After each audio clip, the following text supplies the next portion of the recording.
Hello everyone, मैं Jeevan Singh Aryan learning academy Jalalabad Punjab ਤੇ ਸਾਰੇ ਵਿਦਿਆਰਥੀਆਂ ਦਾ ਸਵਾਗਤ ਕਰਦਾ ਹਾਂ। ਜਿਵੇਂ ਕਿ ਵਿਦਿਆਰਥੀਆਂ ਨੂੰ ਪਤਾ ਹੀ ਹੈ ਕਿ ਅਸੀਂ ਪੰਜਾਬੀ ਪੈਡਾਗੋਜੀ ਦੀ MCQ ਸੀਰੀਜ਼ ਸ਼ੁਰੂ ਕੀਤੀ ਹੋਈ ਹੈ, ਜਿਸ ਦਾ ਅਸੀਂ ਅੱਜ ਇੱਕ ਨਵਾਂ ਭਾਗ ਵਿਦਿਆਰਥੀਆਂ ਦੇ ਲਈ ਲੈ ਕੇ ਆਏ ਹਾਂ। ਇਸ ਨਵੇਂ ਭਾਗ ਦਾ ਜਿਹੜਾ ਪਹਿਲਾ ਪ੍ਰਸ਼ਨ ਹੈ ਵਿਦਿਆਰਥੀਓ, 8 ਲਿਖਿਆਂ ਵਿੱਚੋਂ ਕਿਹੜਾ ਢੰਗ ਸਿਖਿਆਰਥੀਆਂ ਦੇ ਪੜ੍ਹਨ ਕੌਸ਼ਲ ਨੂੰ ਸੁਧਾਰਨ ਲਈ ਸਭ ਤੋਂ ਬਿਹਤਰ ਹੈ। ਵਿਦਿਆਰਥੀਓ ਜਿਹੜੇ ਸਿਖਿਆਰਥੀ ਹੁੰਦੇ ਨੇ, ਜਿਹੜੇ ਵਿਦਿਆਰਥੀ ਸਿੱਖ ਰਹੇ ਨੇ, ਪੜ੍ਹਨ ਕੌਸ਼ਲ ਸਿੱਖ ਰਹੇ ਨੇ, ਉਹਨਾਂ ਦੇ ਵਿੱਚ ਸੁਧਾਰ ਲਿਆਉਣਾ ਹੈ ਅਤੇ ਕਿਹੜਾ ਕੌਸ਼ਲ ਜਿਹੜਾ ਸਭ ਤੋਂ ਵਧੀਆ ਹੈ। ਉਹਨਾਂ ਨੂੰ ਔਖਾ ਅਤੇ ਚੁਣੌਤੀ ਭਰਪੂਰ ਕਾਰਜ ਦੇਣਾ, ਉਹਨਾਂ ਨੂੰ ਉੱਚੀ ਪੜ੍ਹਨ ਲਈ ਆਖਣਾ, ਵਿਭਿੰਨ ਪ੍ਰਕਾਰ ਦੀਆਂ ਪੜ੍ਹਨ ਸਮੱਗਰੀ ਪ੍ਰਦਾਨ ਕਰਨਾ, ਉਹਨਾਂ ਨੂੰ ਇੱਕੋ ਪਾਠ ਵਾਰ-ਵਾਰ ਪੜ੍ਹਨ ਲਈ ਆਖਣਾ। ਦੇਖੋ, ਆਪਾਂ ਸੁਧਾਰ ਕਰਨਾ। ਜਦੋਂ ਆਪਾਂ ਸੁਧਾਰ ਕਰਾਂਗੇ ਤੇ ਅਲੱਗ-ਅਲੱਗ ਤਰੀਕੇ ਵਰਤਾਂਗੇ, ਅਲੱਗ-ਅਲੱਗ ਪ੍ਰਕਾਰ ਦੀ ਜਿਹੜੀ ਵਿਦਿਆਰਥੀ ਉਹ ਸਮੱਗਰੀ ਬੱਚੇ ਨੂੰ ਲਿਆ ਕੇ ਦੇਵਾਂਗੇ ਅਲੱਗ-ਅਲੱਗ ਮੈਟਰ ਤੇ। ਬੱਚਾ ਤਾਂ ਹੀ ਉਹਨੂੰ ਸੁਧਾਰ ਕਰਨਾ, ਜਿਵੇਂ ਪਹਿਲਾਂ ਸੌਖਾ, ਫਿਰ ਥੋੜ੍ਹਾ ਜਿਹਾ ਹੋਰ ਲੈ ਆਵਾਂਗੇ, ਫਿਰ ਅਲੱਗ-ਅਲੱਗ ਮੈਟਰ ਜਦੋਂ ਦੇਵਾਂਗੇ ਤਾਂ ਹੀ ਬੱਚੇ ਦੇ ਵਿੱਚ ਪੜ੍ਹਨ ਕੌਸ਼ਲ ਦਾ ਸੁਧਾਰ ਹੋਵੇਗਾ। ਸੋ ਇਸ ਪ੍ਰਸ਼ਨ ਦੀ ਜਿਹੜੀ ਸ਼ੁਰੂਆਤ ਹੈ C ਉੱਤਰ ਸਹੀ ਹੈ ਤੇ ਇਸ ਦੇ ਨਾਲ ਹੀ ਅਸੀਂ ਨੈਕਸਟ ਪ੍ਰਸ਼ਨ ਤੇ ਆਉਂਦੇ ਹਾਂ।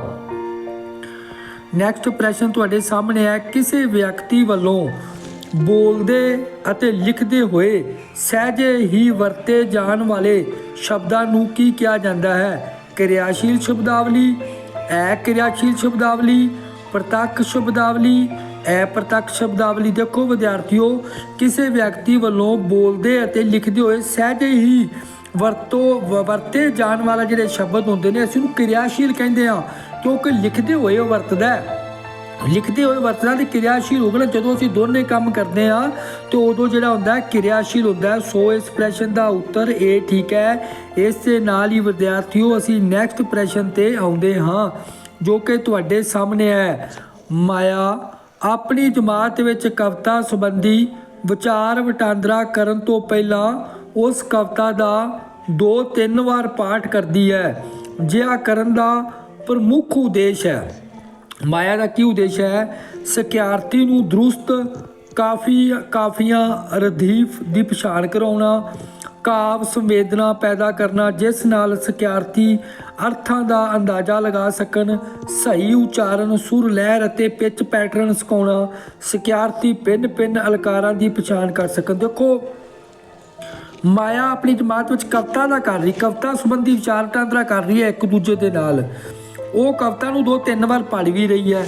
ਇਹਦਾ ਮਤਲਬ ਕਾਵ ਸੰਵੇਦਨਾ ਪੈਦਾ ਕਰਨਾ, ਜਿਸ ਨਾਲ ਸਿਖਿਆਰਥੀ ਅਰਥਾਂ ਦਾ ਅੰਦਾਜ਼ਾ ਲਗਾ ਸਕਣ।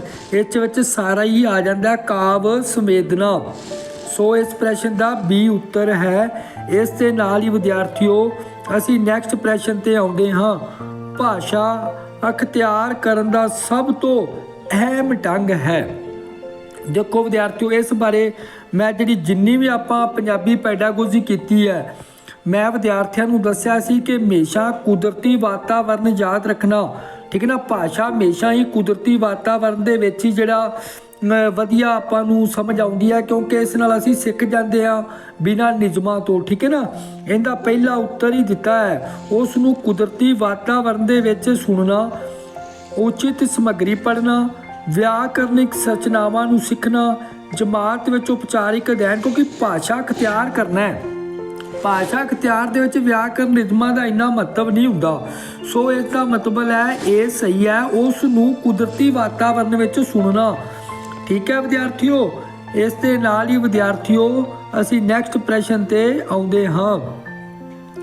ਨਾਟਕ ਪੜ੍ਹਾਉਣ ਦਾ ਸਭ ਤੋਂ ਕਾਰਗਰ ਤਰੀਕਾ ਹੋ ਸਕਦਾ ਹੈ।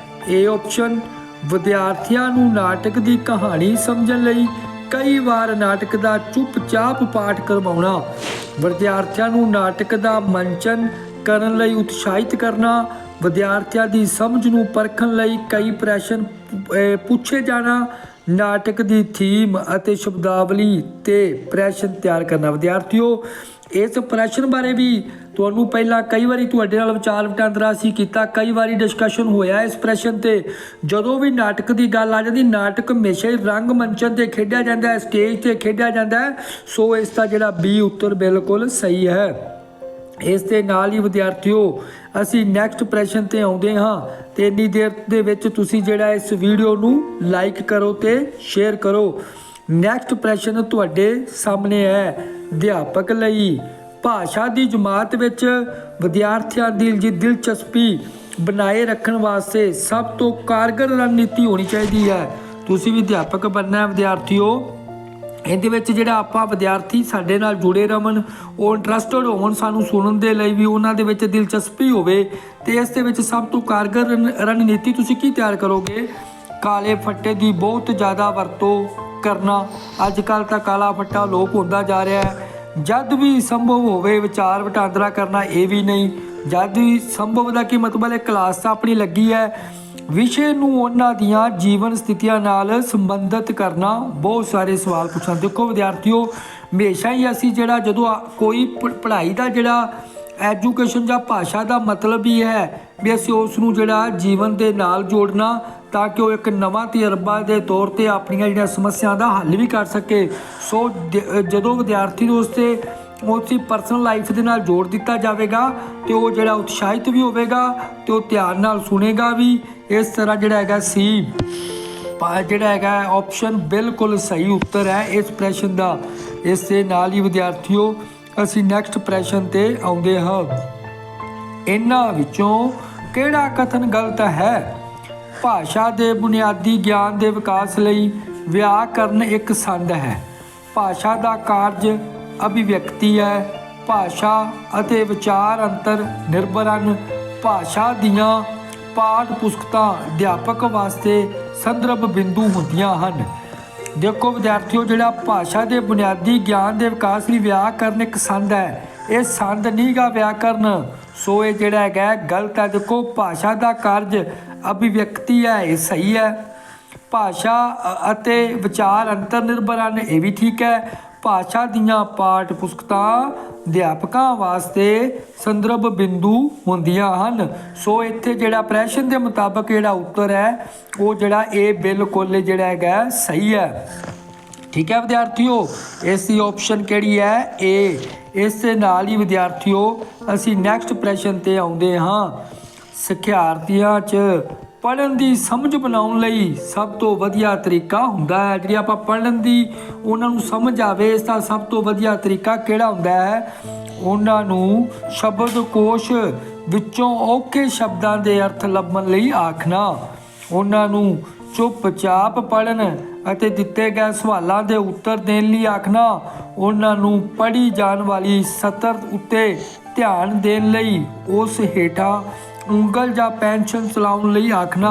ਪਾਠ ਨੂੰ ਉੱਚੀ ਉੱਚੀ ਪੜ੍ਹਨਾ। ਵਿਦਿਆਰਥੀਓ, ਇਹ ਪਹਿਲਾਂ ਵੀ ਆਪਣਾ ਡਿਸਕਸ਼ਨ ਹੋ ਗਿਆ ਸੀ, ਜਿਹੜਾ ਮੌਨ ਪਾਠ ਦੇ ਵਿੱਚ ਹਮੇਸ਼ਾ ਵਾਸਤੇ ਵਿਦਿਆਰਥੀ ਨੂੰ ਚੁੱਪਚਾਪ ਪੜ੍ਹਨ ਤੇ ਦਿੱਤੇ ਹੋਏ ਸਵਾਲਾਂ ਦੇ ਉੱਤਰ ਦੇਣ ਲਈ ਆਖਣਾ। ਜਦੋਂ ਉਹ ਚੁੱਪਚਾਪ ਪੜ੍ਹਨਗੇ ਤਾਂ ਉਹਨਾਂ ਦੀ ਉਸ ਪਾਠ ਦੇ ਵਿੱਚ ਜਿਹੜੀ ਅੰਡਰਸਟੈਂਡਿੰਗ ਬਣੀ ਰਹੇਗੀ। ਸੋ ਜਿਹੜਾ ਹੈਗਾ ਬੀ ਸਹੀ ਹੈ ਇੱਥੇ। ਇਸ ਦੇ ਨਾਲ ਹੀ ਵਿਦਿਆਰਥੀਓ ਅਸੀਂ ਨੈਕਸਟ ਪ੍ਰਸ਼ਨ ਤੇ ਆਉਂਦੇ ਹਾਂ। ਇੱਕ ਅਧਿਆਪਕ ਹਮੇਸ਼ਾ ਆਪਣੇ ਸਿਖਿਆਰਥੀਆਂ ਨੂੰ ਉੱਤਰ ਦੇਣ, ਸਮੂਹ ਵਿੱਚੋਂ ਵਿਚਾਰ ਵਟਾਂਦਰਾ ਕਰਨ ਅਤੇ ਮੇਲ ਜੋਲ ਰਾਹੀਂ ਸਿੱਖਣ ਦੀ ਕਾਰਜਨੀਤੀ ਅਪਣਾਉਣ ਲਈ ਉਤਸ਼ਾਹਿਤ ਕਰਦਾ ਹੈ। ਉਸ ਦੀ ਇਹ ਪਹੁੰਚ ਕਿਹੜੇ ਅਸੂਲ ਤੇ ਆਧਾਰਿਤ ਹੈ? ਨਿਰਦੇਸ਼ਕ ਸਿੱਖਿਆ ਤੇ, ਯੋਜਨਾਬੱਧ ਸਿੱਖਿਆ ਦੇ, ਵਿਅਕਤੀਗਤ ਹਦਾਇਤਾਂ ਦੇ, ਸਰਗਰਮ ਸਹਿਭਾਗਤਾ ਦੇ। ਦੇਖੋ ਇੱਕ ਅਧਿਆਪਕ ਹੈ, ਉਹ ਸਿਖਿਆਰਥੀ ਨੂੰ ਉੱਤਰ ਦੇਣ ਲਈ ਕਹਿੰਦਾ, ਠੀਕ ਹੈ ਨਾ, ਵਿਚਾਰ ਵਟਾਂਦਰਾ ਮੇਲ ਜੋਲ ਦੀ ਕਾਰਜਨੀਤੀ ਉਤਸ਼ਾਹਿਤ ਕਰਦਾ ਹੈ। ਨਿਰਦੇਸ਼ ਤਾਂ ਉਹ ਦੇ ਨਹੀਂ ਸਕਦਾ, ਯੋਜਨਾ ਹੈ ਨਹੀਂ, ਵਿਅਕਤੀਗਤ ਹਦਾਇਤ ਯਾਨੀ ਕਿ ਇੱਕ ਵਿਦਿਆਰਥੀ ਨੂੰ ਆਪਾਂ ਨਿਰਦੇਸ਼ ਨਹੀਂ ਦੇ ਸਕਦੇ। ਸੋ ਸਰਗਰਮ ਸਹਿਭਾਗਤਾ ਹੈ ਇਹ ਲਈ। ਵਿਦਿਆਰਥੀ ਯਾਦ ਰੱਖਣ ਜਿਹੜਾ ਹੈਗਾ ਵਿਚਾਰ ਵਟਾਂਦਰਾ ਤੇ ਮੇਲ ਜੋਲ ਹੈ, ਜਿਹੜੀ ਸਿੱਖਣ ਦੀ ਕਾਰਜਨੀਤੀ ਹੁੰਦੀ ਨਾ ਅਪਣਾਉਣ ਨੂੰ ਉਤਸ਼ਾਹਿਤ ਜੇ ਕਰੇ, ਉਹ ਸਰਗਰਮ ਸਹਿਭਾਗਤਾ ਦੇ ਅਧੀਨ ਆਉਂਦੀ ਹੈ। ਸੋ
ਲਗਾਤਾਰ ਇੱਕ ਪ੍ਰਬੰਧ ਦੇ ਵਿੱਚ ਚੱਲਣਾ, ਸੀਰੀਜ਼ ਦੇ ਵਿੱਚ ਚੱਲਣਾ ਹੈ। ਇਹ ਨਹੀਂਗਾ ਵੀ ਆਪਾਂ ਕਲਪਨਾ, ਇੱਕ ਨਾ ਸੰਗਤੀ ਦਾ ਮਤਲਬ ਫਿਰ ਸੁਣ ਲੈਣ ਵਿਦਿਆਰਥੀ, ਇੱਕ ਲਗਾਤਾਰ ਜੁੱਟ ਪ੍ਰਬੰਧ ਦੇ ਵਿੱਚ ਚੱਲਣਾ, ਸੀਕੁਐਂਸ ਵਾਈਜ਼ ਸਹੀ ਲਗਾਤਾਰ ਆਪਾਂ ਲਿਖਦੇ ਜਾਣਾ, ਠੀਕ ਹੈ ਨਾ।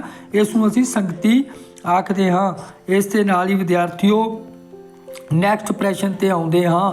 ਕਵਿਤਾ ਤੋਂ ਭਾਵ ਹੈ ਲੈਆਤਮਿਕ ਪੇਸ਼ਕਾਰੀ, ਭਾਸ਼ਾ ਦੀ ਖੂਬਸੂਰਤੀ, ਭਾਵਨਾ ਦਾ ਵਹਿਣ। ਵਿਦਿਆਰਥੀਓ ਲੈ 'ਚ ਹੀ ਕਵਿਤਾ ਗਾਈ ਜਾਂਦੀ ਹੈ, ਭਾਸ਼ਾ ਵੀ ਬੜੀ ਖੂਬਸੂਰਤ ਬਣਾਉਂਦੀ ਹੈ, ਭਾਵਨਾਵਾਂ ਦਾ ਵਹਿਣ ਤਾਂ ਹੁੰਦਾ ਹੀ ਹੁੰਦਾ ਹੈ। ਜਦੋਂ ਗੱਲ ਕਵਿਤਾ ਦੀ ਭਾਵਾਂ ਦੀ ਤਾਂ ਪਹਿਲਾਂ ਗੱਲ ਹੁੰਦੀ ਹੈ, ਸੋ ਉਪਰੋਕਤ ਸਾਰੇ।